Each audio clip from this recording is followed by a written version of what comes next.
Tonight, a man receives a life sentence for killing Aaron Lunan. Regina police ask for the public's help in a homicide investigation. And a look at a contractor dispute in Estevan.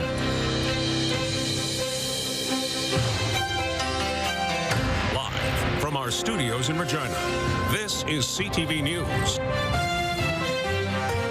Good evening. A man accused of first-degree murder in connection with the death of 35-year-old Aaron Lunan pleaded guilty and received a life sentence today. Lunan was killed near Grand Coulee back in June. Jacob Carr was at court and has the details. Family and friends of Aaron Lunan were present at Court of King's Bench on Wednesday morning as Justice Crystal Norbeck passed down a life sentence to Britton Volk for the first-degree murder of Lunan. Lunan's body was found by Saskatchewan RCMP on June 10th near Grand Coulee after Colin Tanner discovered the body in a field on his way to work that morning. The cause of death was later determined to be 2 gunshot wounds with a .22 caliber rifle. Members of Lunan's family read victim impact statements for the court, including his sister Christine Kay. Hers stating that Aaron had such a big heart. When I was told he was dead, I was in shock and my mind went blank. My anxiety has gotten worse and I am afraid every time my kids go out that any siren I hear could mean that they are not coming home.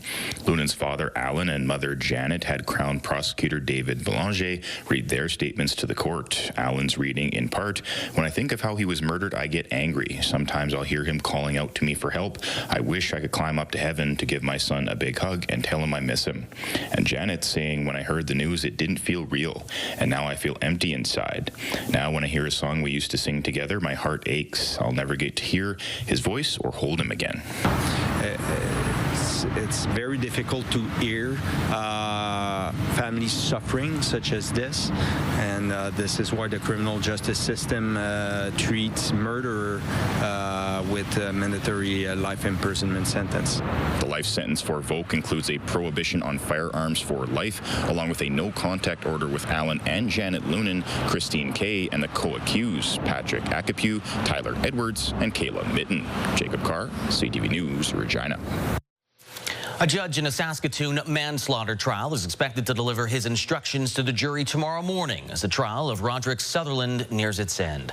Sutherland has pleaded not guilty to manslaughter, unlawful confinement, and offering an indignity to human remains in connection with the death of 30-year-old Megan Gallagher in 2020.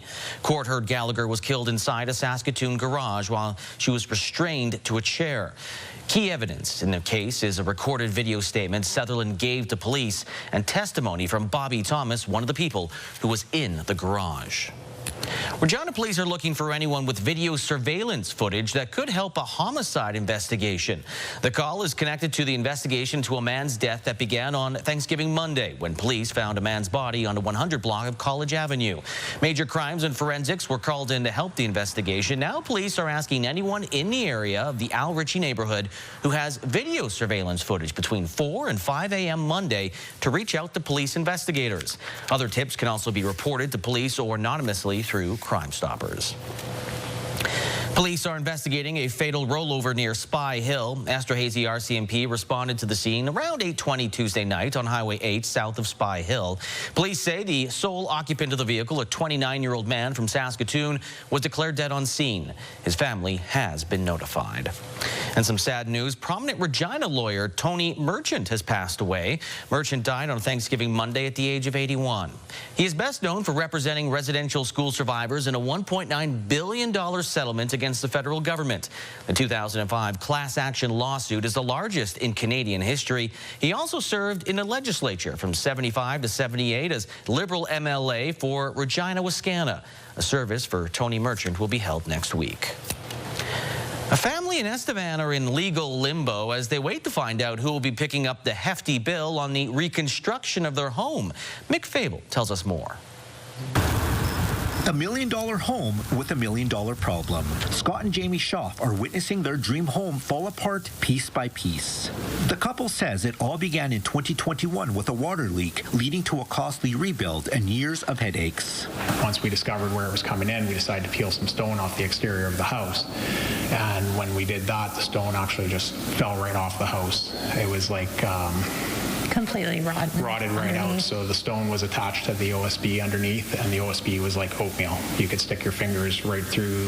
The home was built in 2014 at a cost of $1.4 million. Peterbilt Construction Limited was the general contractor for the project. The company's owner declined to comment due to ongoing legal action. As the case remains on hold, the Schaaf home sits with an exposed wall inside and paper covering the exterior to keep out the elements. The couple says it's all been deemed unsafe to live in by an independent engineer who they hired to assess the damage. We're about $75,000 to $100,000 into mitigation of the water, rewrapping the house, unwrapping the house so that they can get other reports and things like that. Legal expenses. We redid the flooring in the other room so that we could put the flooring from that room into this room. They say the engineer also provided an estimate of $1.7 million to fix it all, along with correcting several other issues where the couple alleges the contractor didn't follow the original blueprints. We are scared to go on holidays or do anything sometimes, if there's a storm. Is the house going to be okay? We're always coming in here every time it rains to see if we're taking on any moisture and whatever, right? So it just never ends. So. The Schaafs believe they wouldn't get anywhere close to breaking even if they tried to sell the home and move elsewhere. In this state, what would we get for it? $200,000-300,000 maybe? Because if the repairs are going to cost over $1 million, nobody's going to pay more than that. It's not going to matter how many engineer reports we throw at them. People aren't going to be interested in this house. According to the statement of defense, Peterbilt Construction Limited denies each and every allegation made against them regarding this situation, adding the homeowner failed to maintain the home in a reasonable state of repair and failed to take any adequate steps to prevent the water seeping. It goes on to say the company stands by the completed work of the home and requests let the lawsuit be dismissed. Meanwhile, Peterbilt has filed a third-party claim against two of its subcontractors who have also filed their own third-party states of defense. Both deny any wrongdoing and ask for the third-party claim to be dismissed. In the meantime, the Schaafs prepare for another winter of uncertainty while they're stuck in legal limbo. It's kind of stalled. We haven't had really any movement in the last year and a half, to be honest, probably even longer. Something needs to change with the system because, like I said, we can't even get to pre-trial. As they wait for the legal process to move forward, the Schaafs say there is little else to do besides playing the waiting game on what's turned a dream home into a nightmare. Mick Favel, CTV News, Estevan.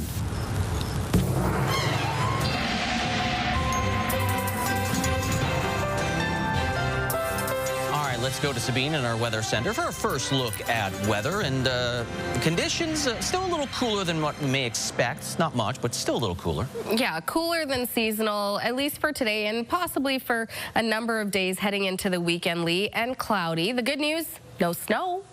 It's kind of a good news. We do have a little bit of rain arriving in parts of southern Saskatchewan, as you can see on the radar satellite behind me, in the southwest over the last couple of hours. Later on, we're going to see it arrive in the southeast, and other parts of southern Saskatchewan could see some scattered showers, including areas like Regina. But again, most of it has been a cloudy day for much of Saskatchewan. In terms of what's to come for our temperatures, our average usually is about 12-13 degrees. This is a look at our current temperatures. So we are starting to cool down, of course, as we're heading into the evening. The average low is usually sitting below zero, around -1, -2.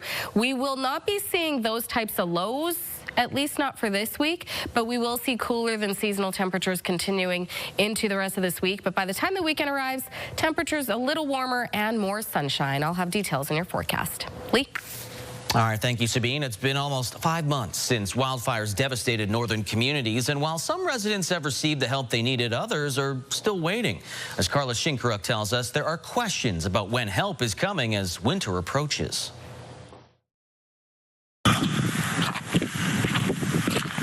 What's left of the place Alicia Lundgren called home in Denair Beach with her 3 kids. She now lives in a camper in her grandparents' lot. No running water. Her kids are not with her. As the colder weather moves in, she worries. So I've been waiting for information from the Red Cross on the temporary housing that they have brought in. She says she applied with the Red Cross in the village of Denair Beach, which carried out a needs assessment survey this fall to get necessary help to those who need it. So we felt pretty confident that we've captured all the people that were in need. and had not acquired housing. Thompson says 245 homes were lost, and so far 25 of these units have been brought in. According to the province, rent for these ranges from $680 to $1,700 a month and are based on market rates. Most people have acquired housing on their own, so either rental house or an apartment or such. The province, which makes the decisions for eligibility, told us the government has committed $30 million in wildlife recovery to support cleanup, debris management, and temporary housing. The recovery task team is working closely with Denair Beach leadership to identify and support all individuals and families that need housing ahead of winter. In addition, Red Cross case managers are working in the community to support and connect individuals to programs and services. But Lundgren, who works as a fire administrator for the Saskatoon Public Safety Agency, is eager to live in a place with her children as soon as possible, and she's not sure why she hasn't received help. I never ever thought that I would be in a situation like this. Like, I don't even have a fixed address. We reached out to the Red Cross, who tell us they distribute the financial assistance to those who are eligible in conjunction with the Sask Public Safety Agency. Lundgren says she's getting some financial help from the Federal Disaster Assistance Program for basic living expenses. Carla Shinkaruk, CTV News, Saskatoon. A handful of Indigenous communities across Canada have adopted self-administered policing, and now the Prince Albert Grand Council is hoping to be the next one. Hallie Mandrick has that story. First Nations leaders, policing partners, and community staff have gathered in Saskatoon to discuss self-administered First Nations policing across the Prince Albert Grand Council's 12-member nations. The whole intent of the RCMP things have changed in the last 10 years. And we need to evolve, we need to modernize with times. And when's the last time some of these policies and guidelines, procedures have been updated or modernized to meet the needs of today's challenges in our communities? The Prince Albert Grand Council is hosting a 2-day policing conference to review community feedback and discuss the next steps towards a First Nations police service. The community members have to agree this is what we want, this type of policing. Of course, the RCMP will always be there, but we want to include a self-administered policing, the First Nations. Throughout 2023 and 24, the PAGC hosted a series of engagement sessions across 28 communities to get some feedback on the prospect of a First Nations police service, which saw more than 8,000 people attend. A survey conducted with 848 participants showed that 75% of respondents are in favor of the idea. The results also showcased that just over half of the respondents do not feel safe in their communities. And I truly believe under the Grand Council, the model that I hope that we implement is under the Grand Council. And then by pooling resources, ideas, I think we can be a lot better to respond to today's challenges. Only a portion of the community engagement results were showcased at the conference, but a full report of the findings will be provided by March. It takes people, chief and councils, to be ready, consulting with their community. This is the route we want to go in policing, and to have that vote, and then to be able to have that funding, maybe from Canada and the support from Saskatchewan, to be able to hire that person to do that, to start that process, to start the work. Hallie Mandrick, CTV News, Saskatoon. The Regina Food Bank launched its largest campaign of the year today. The Mosaic Million Meal Challenge is a citywide initiative to raise food and funds for thousands of residents in need. Monetary donations can be made online at any Regina Food Bank location or at Mosaic Tower. Mosaic is matching the first $75,000 in donations. When we talk about every dollar donated equaling 3 meals, it's not because we can go to a grocery store and affect that kind of value. It's because we do work with farmers, with producers, with wholesalers. So when you donate $1, you really are creating 3 meals for people in our community. The fundraiser will run until early November. And the provincial government is replacing the facade on one of its Regina office buildings to address structural and safety concerns. The 10-story high-rise is located at the corner of Albert Street and College Avenue. The government says a significant portion of the existing heavy stone will be replaced with modern material. Some lower panels have already been removed to explore the extent of work required. Construction is expected to begin in the spring of 2026 at an undetermined cost. The building was constructed by SaskTel in 1965 and served as their head office until 1981. Still ahead. ahead, another car manufacturer moves one of its production plants to the U.S. and a conservative plan to increase job prospects for young people.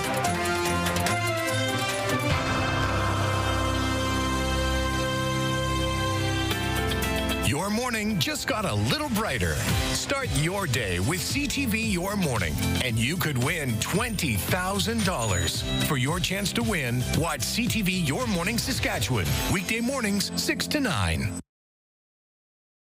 Tonight, a demand for answers. How the hell did they get into New Zealand? An innocent young man dead from meth disguised as Canadian beer. You have the right to remain silent. Arrests in New Zealand, but W5 is on the hunt for the Canadian criminals who exported the drugs. W5 investigates tonight on CTV National News and ctvnews.ca. Well, Donald Trump's tariff war has hit Ontario hard, with word Stellantis, the multinational automotive company, is planning to pack up production of the Jeep Compass in Brampton, Ontario, and move it to Illinois. The timing not ideal for an already unstable Canadian auto sector. Mike Lecouture has more on how Ottawa is responding. Industry Minister Melanie Joly wouldn't specify exactly how, but the federal government is considering legal action against Stellantis. We will make sure that we push the company and we hold them to account. A letter from Melanie Joly to the company's CEO identifies legally binding commitments the car company made in the past as part of a deal with Canada and Ontario. We've invested millions of dollars in that facility based on the commitment that they would be investing in a new model. And so that's why, if they don't do so, we'll hold them to account. Ontario's premier is also digging in. I'm not going to give him a penny because it was tied in to making sure Windsor and keep Brampton going. Doug Ford says the head of Stellantis told him yesterday they were going to find a new model for the Brampton plant and move 1,500 workers to the one in Windsor. In a statement, Stellantis said Canada is very important to us, adding, "We have plans for Brampton and we'll share them upon further discussions with the Canadian government." But Doug Ford believes the car company is shifting $13 billion in investment to the U.S. because of trade uncertainty triggered by President Donald Trump. That guy, President Trump, he's a real piece of work. You know something? What my message to the Prime Minister when I meet him on Thursday is, if you can't get a deal, let's start hitting him back. Canadian vehicles to grow our auto industry. The Prime Minister Mark Carney campaigned on standing up to Trump. However, in recent months, Canada has removed most counter tariffs on U.S. products except steel, aluminum, and autos. In a post on social media, Conservative leader Pierre Poilievre claimed the Prime Minister sold out workers and let their jobs move to the U.S. The minister responsible for trade with the U.S., Dominic LeBlanc, returned to Washington on Monday. He's working with Canadian negotiators to continue talks with their American counterparts on trade. Mike Lecouture, CTV News, Ottawa. The federal Conservatives have set their sights on youth unemployment, now at a 15-year high. They've come up with a plan they say will improve job prospects. Abigail Bimman breaks down the issue for us. Keep your hand up if you've applied to more than 20 jobs already. The latest jobs numbers don't surprise this group of university students. I must have applied to like 70 jobs or something like that, and most of them just don't get back to you. Then you have to really push and be desperate for the job if you really want to get anything. And even then, there's all these AI screenings. While Canada's unemployment rate sits at 7.1%, Statistics Canada puts youth unemployment at 14.7%, the highest since 2010, excluding COVID years. We are calling on the government to take our constructive ideas and include them in Budget 2025. The Conservatives released the rest of their youth jobs plan today. New pieces include a one-year 100% capital cost tax write-off for employers that build housing for employees, and a change to the federal grant and loan financial assistance program to give more help for in-demand fields. The government should establish a process for making objective determinations about what areas of study are more or less less likely to lead to positive career outcomes. Tax incentives. This is the solution that both Conservatives and Liberals have provided for basically every economic problem for decades. This economist would like to see a bigger picture response, focus on creating demand, while these students give the Conservative plan mixed reviews. I think providing housing would give us more opportunities to get those jobs in smaller cities. You can see a lot of, particularly the schools, pulling away from like focusing on the arts, and I feel like by the Conservatives promoting this kind of like plan, it may even further that. The Jobs Minister's office tells CTV News the Liberal government has created more than 130,000 job opportunities for young people and promises more to say on youth unemployment soon. Abigail Beeman, CTV News, Ottawa. In the Middle East, Israel says the Red Cross has received the remains of 2 more hostages that were to be returned from Gaza under terms of the current ceasefire agreement. 4 other bodies were returned late yesterday, but Israeli authorities said one was not that of a hostage. 4 bodies confirmed as hostages were also repatriated on Monday. Today, Israel's defense minister instructed the military to prepare a comprehensive plan to defeat Hamas in Gaza if the war is renewed. Now, in the Gaza Strip, the health ministry there says it has received 45 more bodies of Palestinians from Israel. A number of Red Cross vehicles thought to be transporting the bodies were seen in central Gaza. They were heading towards a hospital in the southern city of Khan Yunis. So far, a total of 90 bodies have been returned. Israel is expected to hand over more bodies, but officials have not said how many are in their custody or how many will be returned. Coming up, why geologists are excited to be stuck between a rock and swift current.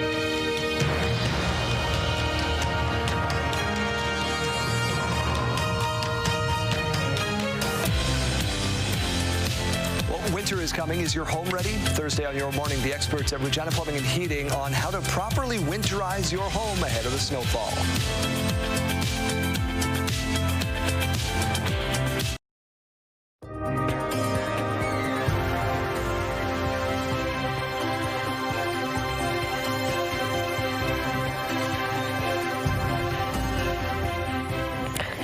Welcome back. Taking a look at your forecast for tonight and pretty much the rest of this week is going to be a little cooler than what the average is. Currently, we're sitting at 8 degrees in Regina. Winds have picked up slightly, just under 20 kilometers an hour now. As we head into the weekend, those winds will be gusting a little higher, and I'll show you that in your 7-day forecast. But in terms of active weather, we have seen a little bit of that precipitation in the form of rain. No snow yet. Just looking at rain right now in the southwest. Could see a little bit of that rain appear in the southeast later into tomorrow and by Thursday night into Friday morning. Mostly just cloudier conditions that we saw today continuing into tomorrow. Could expect to see the sun arrive by about Friday and sticking around for Saturday. But as you can see, this is basically what we're dealing with. So a little bit of that scattered precipitation, mostly cloudy for most of Saskatchewan. And as we head into the evening, again, tonight into tomorrow morning, we'll see a little bit of that rain, coming through the southeast. It is a low pressure system that's coming from the south, and eventually we'll see it mostly, like you can see, tomorrow morning settling into Manitoba. Now, for most of tomorrow for Saskatchewan, we'll see a mix of sun and cloud conditions, and that'll stick around until we get into tomorrow evening, and that's where we see that low pressure returning in the southeast. That system looks like it's going to stick around for most of the evening in the southeast corner around the Estevan area, up into the Yorkton area as well. As of right now, when that system arrives and until it clears out by about Friday morning, could expect to see anywhere between 25 to 30 millimeters of rain in the Estevan area. Areas around there could see obviously a little bit less than that, but again, areas up into the Yorkton area, Assiniboia, even Regina areas, we could see anywhere between 1 to 3 millimeters of rain as that system's making its way through. But by the time we get into Friday morning again, we are left with a mix of sun and cloud conditions, and then by Saturday, nothing but sunshine expected for most of southern Saskatchewan. Temperatures, though, are the story that we want to talk about. We will see most of those temperatures come back into that average range. 13 expected for La Loche, Lloydminster, Prince Albert, 14 for La Ronge, and again, seeing a little bit more of that sunshine further up north. When we get into areas like Saskatoon, mainly sunny, 10 degrees. Tonight, the temperature is a little cooler, -2 and cloudy for Saskatoon, but +5 for Yorkton, 12 degrees and cloudy tomorrow, 11 for North Battleford, and even in the southwest, we'll still see those lows above 0. So that precipitation still coming through as rain. Swift Current, Moose Jaw seeing some scattered precipitation tonight. 13 tomorrow for Moose Jaw, Swift Current. 14 and sunny for Maple Creek in the southeast. Similar story with that precipitation. We're not going to see below freezing temperatures. So 6 degrees tonight for Weyburn, Estevan, seeing some rain, and tomorrow as well. Rain and 11 for Weyburn, 10 for Estevan, 12 and cloudy for Assiniboia. For us here in Regina, we could see some scattered precipitation tonight. 4 is the low and warming up to 10 degrees with cloudier conditions and winds at 20. Now, this is where we'll see a change when it comes to the wind. 10 and cloudy tomorrow, but Friday, 10, a mix of sun and cloud, winds picking up to 50. By Saturday, winds pick up to 55. 9 is the expected daytime high. The low will drop below 0 to -1. And then by Sunday, winds up to about 45. 12 is the expected daytime high, and then that's the winds pick up again by the time we get into Monday. A mix of sun and cloud, winds gusting up to 60. The daytime high expected to be about 8 degrees, and then we'll stay in that single-digit range for the beginning of next week, but still seeing a lot of sunshine. So mainly sunny Tuesday, 7 degrees, 9 and sunny on Wednesday. So this week is a bit cooler, cloudier. We will see more of that sun return, but it's the wind on the weekend that could affect any of your plans, especially if you're planning to be outdoors. Yeah, just cooling things down as well. But good news, no snow yet. All right. Rock solid forecast, Sabine. Thank you. Speaking of rock solid, well, what could be one of the largest geological rock findings here in Saskatchewan recently found near Swift Current? Sierra D'Souza Butts tells us more on how much weight this discovery holds with geologists. For almost 10 years, Brian and Janie Gillis have been excavating soil a few kilometers out of Swift Current. However, one morning, workers dug out something that wasn't dirt. He just said, you better come and look at the weird rock we dug out.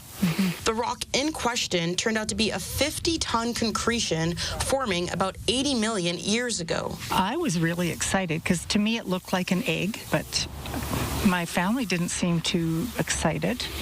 And then my husband went out for coffee with a geology friend of his, and that's when the fire got lit. After reaching out to different curators, the geology department at the University of Saskatchewan confirmed the finding to be of significance, being 2 or 3 times larger than others listed in the province's record books. The brown stuff, it does represent weathering in a crack inside the concretion. It comes out of really unlithified sediment, and so therefore it really is a cemented, if you like, a cemented boulder inside unlithified or poorly lithified sediments, and that's really what a concretion is. It really represents a geochemical precipitate in a sphere or an oblong or even a bed sometimes.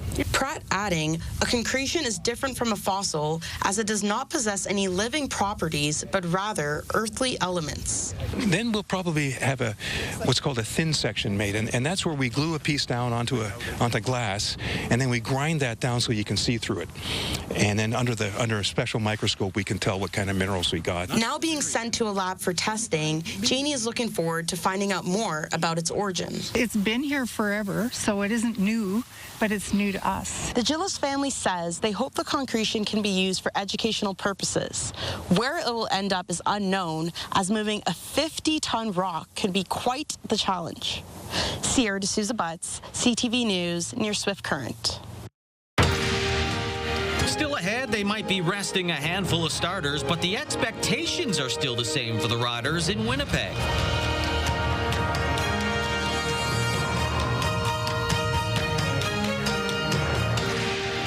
Wardrobe consideration in part by Colin O'Brien Men's Shop. After clinching first place in the West, the Roughriders are expected to rest several starters against the Bombers, meaning Friday night's team may look very different. But as Donovan Mace explains, that is not changing the expectations. It is a balance of rest versus rust for the Saskatchewan Roughriders. Did you use a week off, or do you want to play those last 2 games? I'll fight him. as the team hopes to have their full roster of weapons at 100% come the West Final in 3 weeks. Like we had planned, we squared up, and as you could figure, I'm coming out clean. Veterans like Trevor Harris, A.J. Ouellette, Micah Johnson, and many more seeing either limited or no practice time this week. To continue to build momentum going into this playoff run is something that you don't get every year in the CFL. A gaping door of opportunity for backups to get their shot. Regardless of what the situation is that we're in, we are going to play as well as we can.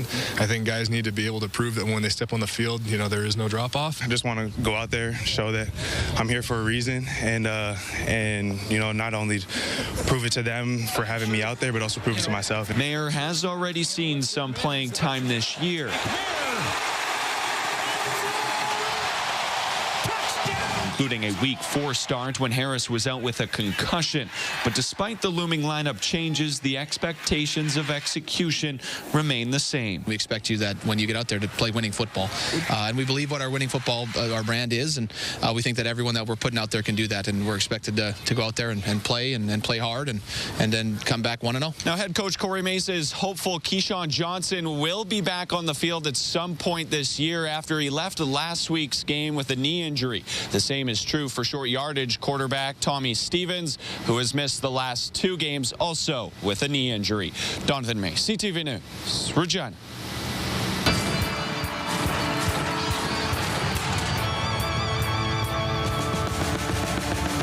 And welcome to another edition of X's and O's with Wes Cates. We didn't bring in the backups for this one, but you're going to see a lot of backups in Winnipeg. They can rest guys because of clinching first place last week. So, Wes, how do you approach these last few weeks? They're in Winnipeg, then they're at home against BC. Do you kind of like the idea of you rest a lot of your guys here, and BC, put your lineup in, maybe guys that are slightly injured don't, but basically play your team against BC? That's a good point, Lee. I feel like though the way the Riders have been playing, I don't know if you're going to get anything out of playing your starters. Like, honestly, they haven't really had any type of rhythm to offense. They've had some great numbers, don't get me wrong. Trevor Harris has been throwing for 300. We found out about the sore shoulder and why his numbers were down a little bit. The offensive line's been doing great. AJ's top of the league. And the defense has had its ups and downs. But I can't say that the Riders have been playing really consistent. So right now, I just think it's about getting healthy. I think for sure you sit everybody against Winnipeg. I guess depending on who BC plays, maybe you want to put your ones in there against their ones for a little bit just to kind of get a feel for the matchup, see where you might want to make some tweaks in game plan for the playoffs. But I would just say rest them, really, not even play them in the BC game, and just have you guys healthy and nice and fresh for that home Western Final. Is that too much, though, rest? Because, I mean, you've got those 2 games, then you've got a bye week. So you want guys like Trevor Harris, who seems to have kind of slowed down a little bit, kind of get that rhythm going. Yeah, I hate to say it, Lee, but it might be too long. Like, honestly, you don't, as a player, you kind of maybe lose a little something sitting for a while, but I think you can mimic it well enough in practice. You can get, maybe get a little bragging rights or maybe a little bet going in practice to get the ones against the ones, have a little more of that action, and just do things to get the guys revved up, running around at full speed and just trying to protect each other, right? I mean, it's all still football, so at the end of the day, you can provide good looks, and your scout team guys can go out there and give it 100 and give you good looks. And I think that you just try to make up for those missed games by stepping it up a bit in practice. It's so weird to talk about a team that's 12-4. It's the best we've seen since the 1970s at this point, being having a record of 12-4. They've got first place all wrapped up, yet I can point to concerns with the kicking game, concerns with the secondary, concerns with the offense. Where are you with this team? It just seems so weird to have so many worries going into playoffs when you're first. I'm a little concerned. Honestly, though, I mean, it's just been one of those situations where the Riders, they hadn't been able to start well. But now, last couple of games, you get a first drive touchdown. Okay, but then where's the kicking game at? Well, Lowther just went 5 for 5 his last time out. So maybe you want to leave things on a high note, leave things good right now, and just kind of hope that you can just pick up that momentum. I think that a lot of it's going to be mental at this stage in the game. everybody knows kind of what everybody's doing. So maybe tweaking, maybe adding a few more plays and just being as mentally focused as you can, making sure that you're getting the mental reps in, going over your plays and stuff so there are no busts next time you step out on the field, I think is the most important part. It's going to be the teams that play the cleanest, not necessarily the team that's had the most live action, right? It's going to be the team that has the most mistake-free game and can control the ball and get through it that way that's going to end up on top at the end of the season with the hoisting the Grey Cup. Well, we'll still wait and see who they're going to end up playing. I mean, BC is going to go against Edmonton. Calgary is going to go against Toronto. Obviously, Winnipeg against Saskatchewan. That's probably going to come down to the last week. But for the Riders, it's all about focusing on what they need to do to ensure they play in that Grey Cup game in Winnipeg. We'll analyze this last game and look forward to another week on another edition of X's and O's. X's and O's, brought to you by Campion College at the University of Regina. Regina Pats will be without rookies Maddox Schultz and Liam Pugh at the end of the month as the two 15-year-olds will play at the Under-17 World Challenge in Nova Scotia. Win against the Medicine Hat Tigers, but here comes Clausen. In the slot goes the Fire. Rebound, and the Pats score. Pugh has a goal and 2 assists in 6 WHL games. Schultz 4 assists in 7 games. Both will play on Team White for Canada and are the only Canadian players that were born in 2010. The rest are 2009s. Canada White will play the U.S. in a pre-tournament game on Halloween. The tournament starts November 2nd with Canada White facing off against Sweden. And WHL tonight, the Moose Jaw Warriors look to get back on a winning track as they host the Kamloops Blazers. Kamloops, Herbert at the blue line. Watched by Caden Brown. Herbert, Lafreniere, shoots, scores! And Kamloops coming off an overtime victory over the Pats on Thanksgiving holiday Monday. This is the 4th game for Kamloops on their East Division swing. They lost the first 2 in Prince Albert and Saskatoon. Blazers forward 17-year-old JP Hurlbert leads the WHL 20 points in 8 games. Game time 7 o'clock at the Temple Gardens Center. And the Women's Provincial Curling Championships, the Prairie Pinnacle, taking place this year in Melville, have a new title sponsor. Curling Sask announcing today that Bungie, who bought Viterra, will be this year's sponsor of the tournament. This year, they'll focus on growing the game for the younger audience and to demonstrate wheelchair curling on the ice as well. The Prairie Pinnacle takes place from January 5th to 11th. The winning team will move on to the Scotties Tournament of Hearts in Mississauga. Coming up, more on a Saskatchewan copper and zinc mine set to be fast-tracked by the feds.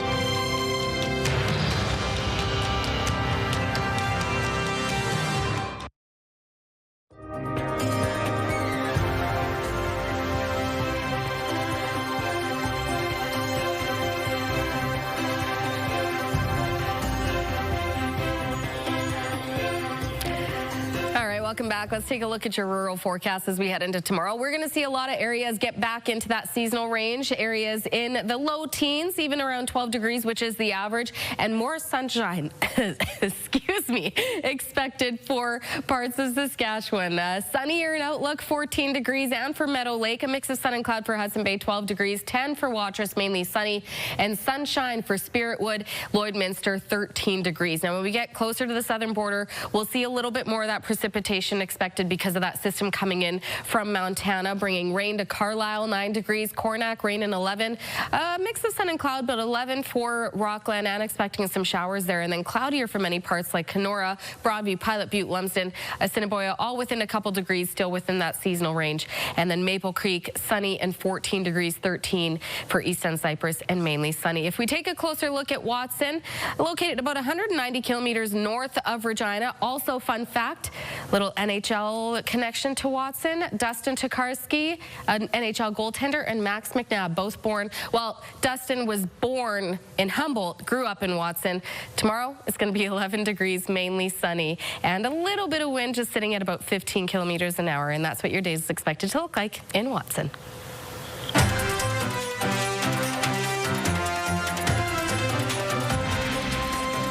Yeah, Dustin Tokarski was pretty good for the Spokane Chiefs when they went on their Memorial Cup run.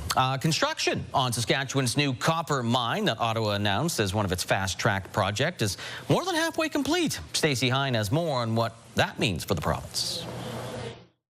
Construction on Foran's McIlvena Bay mine, southwest of Creighton, is now 60% complete. It will be Saskatchewan's first copper mine in 30 years and is set to start production next year. Once operational, the mine could produce up to 4,900 tons of copper, zinc, gold, and silver each day over an 18-year lifespan. Foran says the mine will help meet the growing demand for copper, a metal essential for electricity conduction. Copper is found in homes, buildings, cell phones, and is critical for electric vehicles and AI data centers. The demand for critical minerals is only increasing as we go through the energy transition of the next few decades, of course, in particular for copper, but also zinc as well. Foran aims to make this Canada's first carbon-neutral copper mine. The project has drawn national attention, with Prime Minister Mark Carney naming it one of 5 nation-building projects to be fast-tracked. Meanwhile, the province says the mine will boost Saskatchewan's economy. This is a significant investment of $1 billion into our economy here in Saskatchewan, which is providing the opportunity for jobs and supports for families. The Minister of Energy and Resources adds the project advances the province's critical minerals strategy, which aims to double mineral output and increase mineral exploration spending by 15% by 2030. When fully operational, the mine is expected to support 400 jobs. Stacey Hine, CTV News, Saskatoon. Markets going in different directions. The TSX up 283 points. The Dow Jones, it dropped very slightly, only by 17 points. As for the Canadian dollar, it went down very slightly as well, down 1/100th of a cent to 71.19 cents U.S. Commodity front, they're all going up. The gold up $64.54. Why is it the gold? I don't know. It's just gold. $64.54. West Texas Intermediate crude up 2 cents, while Western Canadian Select crude up slightly as well by 10 cents a barrel. And gas right now in Regina has gone down again compared to what it was. It is sitting at $1.30.9 per liter.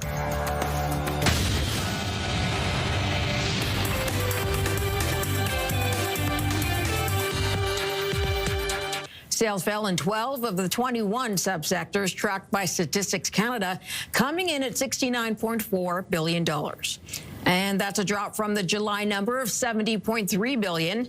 Transportation equipment had the steepest decline, with fewer aerospace parts, vehicles, and car parts produced. Food sales also dropped, with less grain and dairy production. A new report by Royal LePage says it remains a buyer's market, with both home prices and interest rates down. In Toronto, the average price of a home is down 3.5% year over year, coming in at just over $1.1 million. A Deloitte report shows consumer spending is up 2% this year, but Canadians are being careful about how they spend, cutting back on discretionary items and focusing more on value. Deloitte says there is also some cautious optimism among younger consumers. Those are your business headlines. I'm Marilla Fernandez.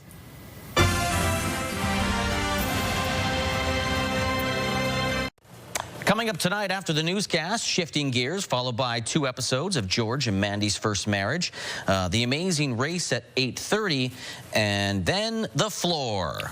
Which, look at the floor. If I tried to stay up by 10, that's where I'd be, the floor, because I'd be exhausted. Hey, can anyone else relate with this little one? Aww, one tired little panda. This is at a panda research base in China. This cub was born earlier this year and is already a pro at napping. And if you're wondering why it has a gray hue, it's because of the lack of black hair compared to white hair, which ends up creating the gray-looking blend. That makes sense. The cub will look more like a panda when you're more used to seeing it around the times it turns 2, by the time it turns about 2. Yeah. Just sunbathing. I mean, I kind of feel it. Yeah. Relax. You need to relax sometimes. On a completely different note, though, this is a different story. More than 100 dachshunds have raced for glory at the 3rd International Dachshund Competition.